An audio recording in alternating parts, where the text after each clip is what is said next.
Hi guys, இது Michael fish எல்பாய் பார்த்தீங்கன்னா இதில் லாவா இது என்னோடய ஃபஸ்ட் எல்பாய். மஸ்கிட்டோ லார்வா தான் ரொம்ப நாள் இந்த மாதிரி ரெக்கார்ட் வாங்கணும்னு ஆசை. ஃபஸ்ட்டு கேண்டி போட்டிருப்பேன். மஸ்கிட்டோ லார்வா நான் யூடியூப் சேனலில் ஃபுட்டு போட்டேன். பட் இப்போ லைவ் மட்டும் தான் இவங்க நிறைய இதெல்லாம் ஃபிஷ் வளர்த்தா சாப்பிடல. அதெல்லாம் பழைய வீடியோ பார்த்துருப்பீங்க. பார்த்தீங்கன்னா அந்த வீடியோ நிறைய இருக்குது. சப்போர்ட் பண்ணி ஒரு வகை சப்ஸ்கிரைபரும் வளர்த்துட்ருக்குறேன். இவங்களுக்கு என்ன ஃபுட்டு போடலான்னா லைவாக என்ன வேணாலும் போடலாம். ஆனால் அதை க்ளீன் பண்ணணும், முறையாக நம்ம அதை கரெக்டாக பார்த்து பண்ணணும். அப்போ தான் அவங்களுக்கு இன்ஃபெக்ஷன் எதுவுமே வராது. அதே மாதிரி வாட்டர் சேஞ்சு 3 நாளைக்கு ஒரு தடவை கன்ஃபார்ம் சேஞ்ச் பண்ணிவிடுங்க வாட்டரை. இல்லைன்னா ஃபிஷ்ஷு ரொம்ப பேடாகிடும். அதோட கலராக இருக்கட்டும், அதோட ஆக்டிவிட்டீஸாக இருக்கும், எல்லாமே வந்து கொஞ்சம் பேடாகிடும். அதில் ஸ்விம்மை பார்த்தாலே உங்களுக்கே தெரியும் நல்லா ஹெல்த்தியாக இருக்குன்ட்டு. அதே போல் நம்மளை பார்த்தா பயப்படாமல் ஃப்ளேர் பண்ணாது. ஏன்னா அது நம்மளை டெய்லியும் பார்க்குறோம், ஃபுட்டு போடுறோம். அதனால் நம்மளை பார்த்துட்டு இருக்கிறதுனால அது ஃப்ளேர் பண்ண மாட்டேங்குது.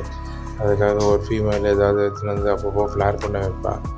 ஏன்னா அவங்களுக்கு போர் அடிக்கும். ப்ளஸ் ஸ்னெயில்ஸ் அப்பப்போ வந்து அவர் மறைப்பார். அப்போது அந்த டைமில் நான் அதை பார்த்துட்ருப்பேனே தவிர வீடியோ எடுக்க தோணலை. எனக்கு அதை பார்த்துக்கிட்டே இருக்கணும் போல இருக்கும். ஃபேமிலிஸ் கூட டைம் ஸ்பெண்ட் பண்ணலன்ட்டு கூட சண்டை வரும். ஃபிஷ்ஷுன்னே பார்த்துட்ருப்பேன். அது அப்படியே பழகிடுச்சு. மற்றபடி ஒன்றும் இல்லை கைஸ்.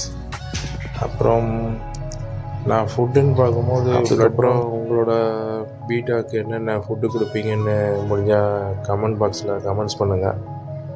அப்புறம் நீங்கள் என்ன பீட்டா யூஸ் பண்ணுறீங்க, ப்ரீடிங் விட்டுருக்கீங்களா இல்லையான்றதும் கமெண்ட் பண்ணுங்கள். இந்த வீடியோவில் எதனாச்சும் குறை இருந்துச்சுனாலும் நீங்கள் சொல்லுங்கள். நான் அதை அடுத்த வீடியோவில் திருத்திக்க பார்க்குறேன். இல்லை இந்த வீடியோ நல்லாயிருக்கு, நல்லா இல்லை, எது ஒன்றாலும் சொல்லுங்கள். நான் அதை பார்த்துட்டு அடுத்த வீடியோவில் அது மாதிரி வராத அளவுக்கு நான் பார்த்துக்கிறேன். இப்போதைக்கு என்கிட்ட மைக் இல்லை, ஃபோனில் தான் நான் பேசிகிட்ருக்கிறேன், ரெக்கார்ட் பண்ணிகிட்ருக்கிறேன். மைக் வாங்கணும். ப்ளஸ்ஸு நிறைய வீடியோ இருக்குது. ஆனால் அதுக்கு டைம் தான் கிடைக்க மாட்டேங்குது. ஒர்க்கு பிஸி, குழந்த அப்படின்னு சொல்லிட்டு ஏதோ போயிட்டுருக்கு. இந்த வீடியோ எடுக்கிறதுக்குள்ளே போதும் ஆயிடுச்சு. காலையில் எழுந்த உடனே இவங்கள தான் முதல்ல பார்ப்பேன். அதுக்கப்புறம் ரெடி ஆகிட்டு ஃபுட்டு போட்டு கிளம்பிடுவேன். அதுக்கப்புறம் ஈவினிங் வந்து பார்ப்பேன். ஒரு வேளை தான் ஃபுட்டு போடுவேன், 2 வேளை போடாதீங்க. ஏன்னா அவங்களுக்கு வந்து ஜீரணிக்க முடியாது அவங்களால. 1 டைம் போட்டாலே போதும். வயிறு ஃபுல்லாக போட்டுருங்க 1 டைமு, ரொம்ப போடாதீங்க. 1 டே ஃபுல்லாக அவங்க சுற்றுறதுக்கு, அவங்க ரன் பண்ணுறது கரெக்டாக இருக்கும். 2 டைம்ஸ் போடாதீங்க. ஏன்னா ஸ்பேஸ் அதிகமாக இருந்துச்சுன்னா நீங்கள் 2 டைம்ஸ் போடலாம். ஸ்பேஸ் கம்மியாக இருந்துச்சுன்னா 1 டைமே போதும். மற்ற ஃபிஷ்ஷு மாதிரி பீட்டா வந்து ஜீரணிக்கு இது பண்ணாது, ரொம்ப ஸ்லோவாக தான் இருக்கும், ஸ்லோவாக தான் மூவ் பண்ணும். அதனால் 1 டைம் போடுங்க. முடிஞ்ச அளவுக்கு லைவ் பிளான்ட்டு யூஸ் பண்ணுங்கள்.